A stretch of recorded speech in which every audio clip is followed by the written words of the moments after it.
والسلام على نبيه المصطفى وعلى آله وأصحابه أهل الصدق والوفاء. أشهد أن لا إله إلا الله وحده لا شريك له وأشهد أن محمدا عبده ورسوله والذي لا نبي بعده.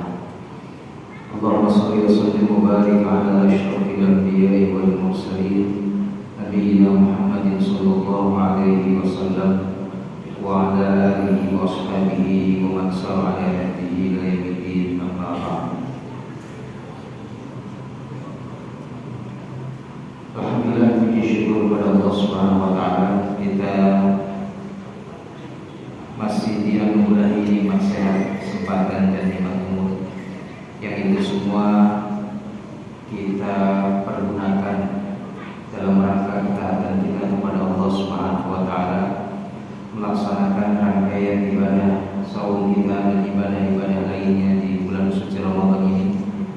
Allah masih menyampaikan umur kita di Ramadan tahun ini. Mudah-mudahan Ramadan kali ini menjadi Ramadan yang terbaik dalam kehidupan kita, menjadi Ramadan yang diisi dengan amal-amal saleh kita, sekaligus pemberat timbangan kebaikan kita di yaumul hisab.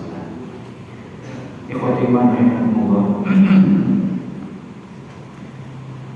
Dalam sebuah tulisan di jurnal ilmiah ada satu tulisan yang sangat menarik terkait dengan bahwa ibadah saum khususnya itu menjadi ibadah yang dapat membentuk karakter, bahkan kemudian menajamkan karakter seorang muslim. Dalam rentang waktu 11 bulan yang lalu, kita menyadari tentu banyak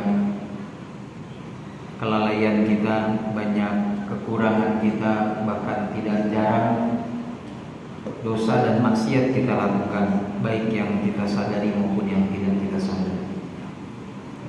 Maka Allah hadirkan satu bulan, yaitu Ramadan, sebagai bulan untuk merecovery, merecharge dan kemudian merefresh kembali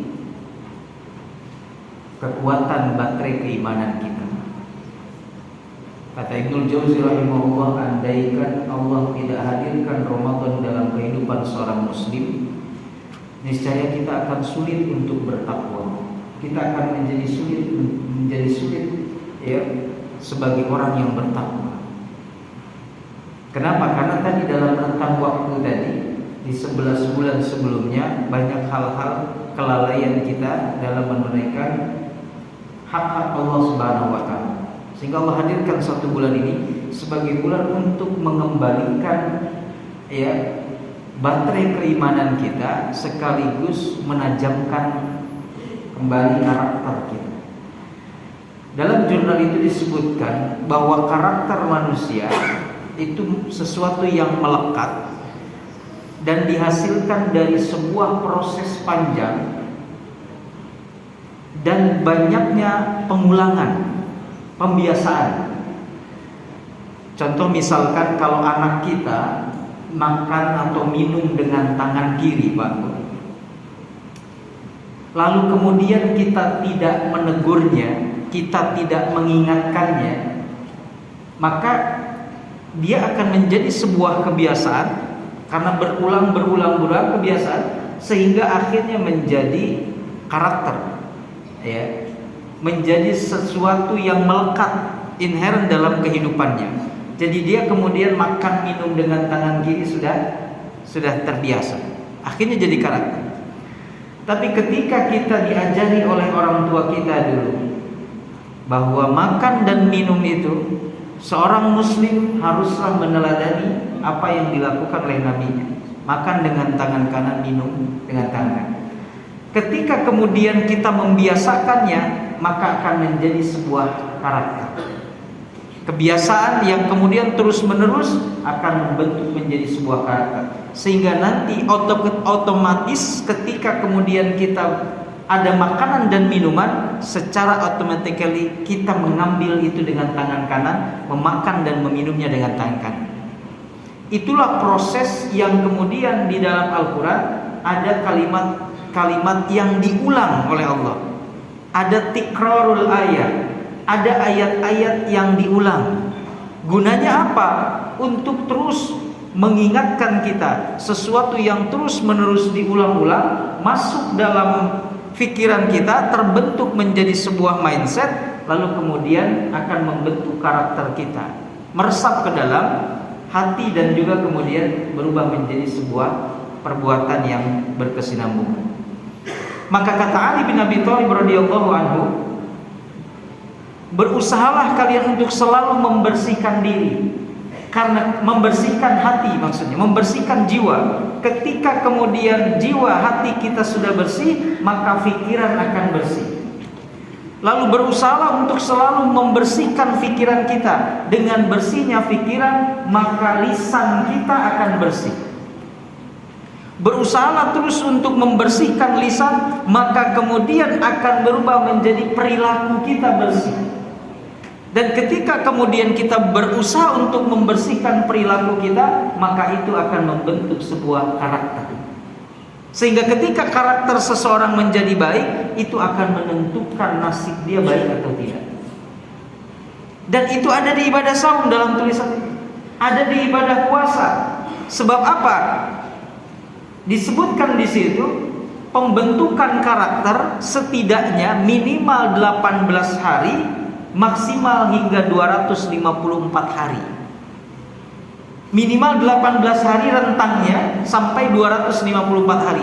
Kalau Imam Ghazali dalam Ihya Ulumuddin, kalau kita ingin membentuk karakter ketaatan kita kepada Allah, minimal kita melakukan satu perbuatan itu secara berkesinambungan tidak putus itu selama 40 hari. Contoh, ibadah saum di Ramadan ini kita kan 30 hari, ya. Kalau Hijriah antara 29 atau 30 hari, itu berarti sudah melebihi rentang minimal 18 hari tadi. Kalau Imam Ghazali sampai 40 hari, dan maksimal kemudian penulis ini menyebut 200 sampai 254 hari, hampir 1 tahun, Pak. Kalau kita kemudian sudah terbiasa sholat malam, akhirnya terbentuk menjadi karakter. Ketika kemudian malam itu qadarullah kita kesiangan misalkan, tidak sempat sholat malam, ada sesuatu yang hilang. Ada sesuatu yang hilang. Aduh, tadi malam gak sempat sholat malam, witir pun gak sempat. Ada sesuatu yang hilang. Kita akan merasa bersalah, andaikan waktu bisa diputar lagi, menyesal kita, Pak. Jadi sudah karakter, ya. Nah, Ramadan ini oleh Allah kemudian dihadirkan untuk menajamkan sebagai bulan penajaman karakter. Maka di bulan ini terjadi repetition, terjadi banyak pengulangan, ya Pak. Sholat kita coba saja jaga selama 1 bulan ini. Yang wajib jelas begitu di awal waktu, dengan qobliyah ba'diyahnya maka akan berbeda, Pak. Selama 1 bulan kita kemudian mengulang-ulang itu, insya Allah akan menjadi sebuah karakter, ya, akan bertransformasi kita menjadi sosok pribadi yang lebih baik lagi tadi kan.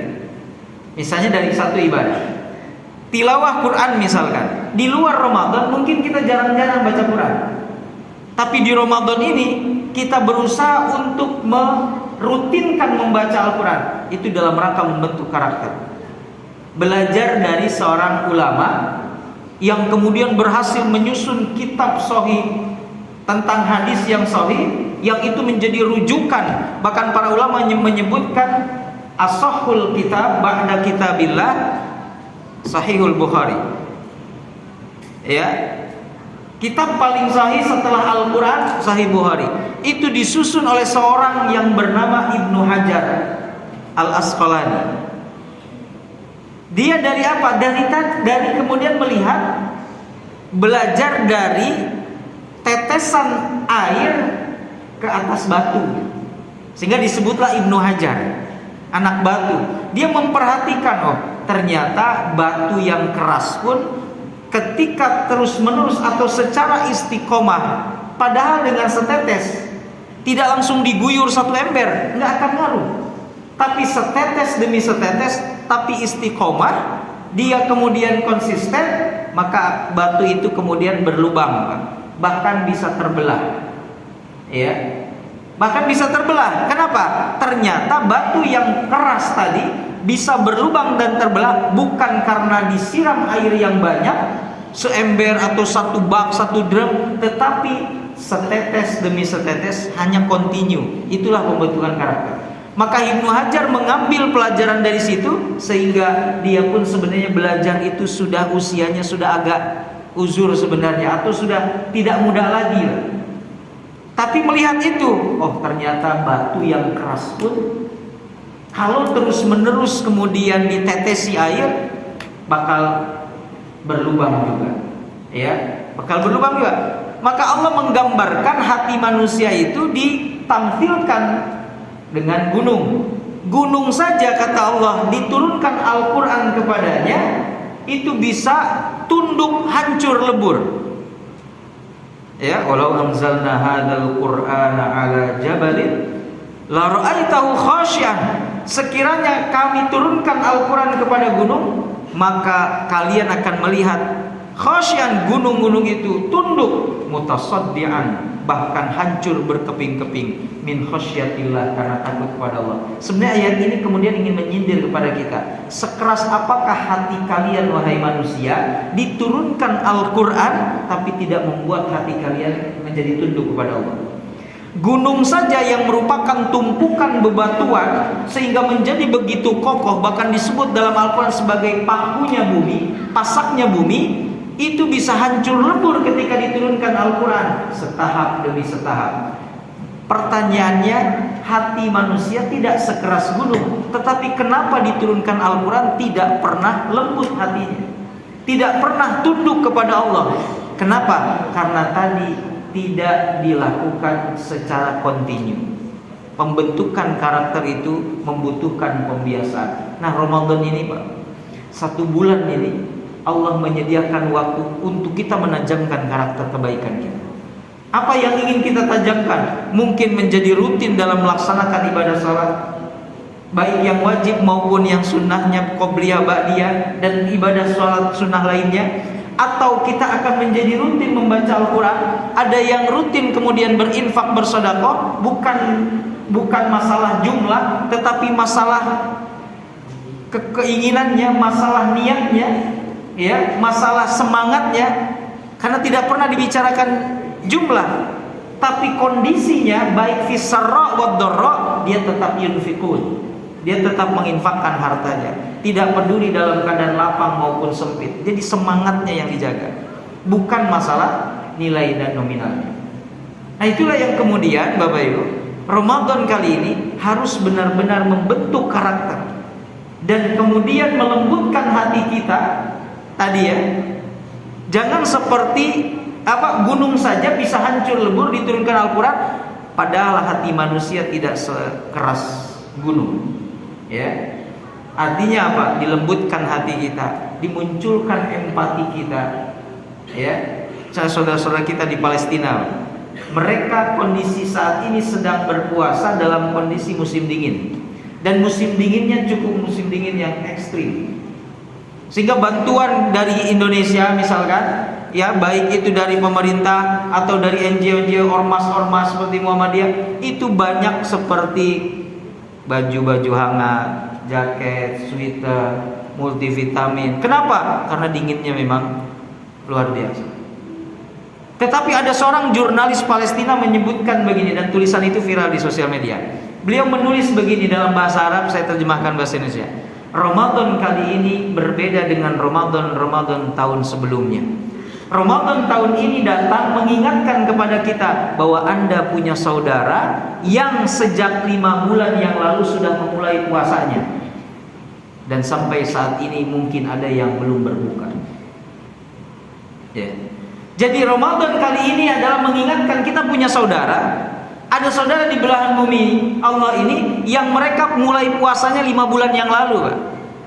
Kita ingat bulan Oktober itu adalah bulan di mana Israel kemudian menyerang. Artinya 5 sampai 6 bulan sudah mulai mereka puasa. Dalam konteks apa? Kan makanan diboikot, bantuan semuanya sulit untuk masuk. Mereka sudah puasa, Pak. Walam yuftir hatta al, dan mungkin mereka belum berbuka sampai sekarang. Artinya apa? Ya sulit untuk menikmati makanan dalam kondisi perang begitu kan, Pak. Ya, dalam kondisi musim dingin, kemudian harus mempertahankan nyawanya, mempertahankan keluarganya, mungkin tidak terfikirkan untuk mencari makanan untuk sahur atau berbuka. Maka itulah bahasanya sampai detik ini mungkin masih ada yang belum berbuka sejak mereka memulai puasa 5 bulan yang lalu. Inilah yang kemudian pesan Ramadan, bahwa Ramadan diharapkan menjadi bulan untuk menajamkan karakter kita sebagai seorang muslim, sebagai sesama satu tubuh, sebagai sesama satu bangunan, satu tubuh yang ada anggota lain kemudian merasakan ada sakit, maka anggota tubuh yang lain juga merasakan sakitnya. Nah, itu ada pada ibadah saum kita. Di antaranya, maka manfaatkan dengan sebaik-baiknya ibadah saum dan ibadah-ibadah lainnya di bulan Ramadan ini, yang kita harapkan dari rentang 18 hari sampai 254 hari kita dapatkan di 30 hari ini, di 1 bulan ini, itu insya Allah sudah bisa membentuk karakter kita yang akan datang. Makanya kata Ibnu Jauzi, kalau Ramadan seseorang itu ingin baik, dilihat bagaimana kualitasnya, lihat bagaimana persiapan sebelumnya. Sehingga para sahabat dan ulama salafus saleh minimal mempersiapkan 2 bulan sebelumnya. Sehingga ada ungkapan dari Rajab, Rajab syahrun lizar'i, Rajab itu bulan menanam, wa Sya'ban bulan syahrun lisaqi, bulan menyiram, wa Ramadan syahrun lil hasad, bulan menuai hasil. Jadi bagaimana Ramadannya itu bergantung kepada persiapan sebelumnya. Tapi bagaimana 11 bulan kita yang akan datang bergantung kepada Ramadan kita yang sekarang ini. Maka akan terlihat di 11 bulan yang akan datang, tergantung bagaimana kita mensikapi dan mengisi Ramadan kita kali ini. Nah, disitulah kemudian akan membentuk sebuah karakter seorang muslim, ya, yang diharapkan sebagaimana yang diharapkan oleh Allah dan Rasulnya, itu melalui ibadah saum. Ada transformasi yang baik. Jangankan begitu, Pak, hewan pun transformasi menjadi lebih baik itu dengan puasa. Kita lihat seekor ulat bulu, tidak ada orang yang mau pegang, Pak. Selama waktu dia ulat bulu itu nggak banyak orang yang mau megang karena takut gatal, bentol dan lain sebagainya. Tapi ketika dia puasa, bertransformasi menjadi kepompong, dari itu kemudian menjadi kupu-kupu. Setelah jadi kupu-kupu, setiap orang pengen nangkep kupu-kupu, pengen megang. Seekor ular untuk mempertahankan dia survive, hidupnya bisa bertahan, mempertahankan tekstur kulitnya masih tetap bagus dan bisa berjalan di atas bebatuan, mungkin ada beling, mungkin ada paku, puasa, lalu kemudian dia mengganti kulitnya.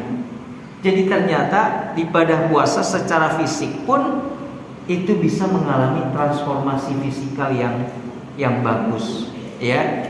Insyaallah Ramadan kita ini bisa menjadikan kita untuk bisa menajamkan ataupun membentuk karakter kita sebagai seorang muslim, bertransformasi kita dari yang tidak baik menjadi yang baik dan lebih baik lagi.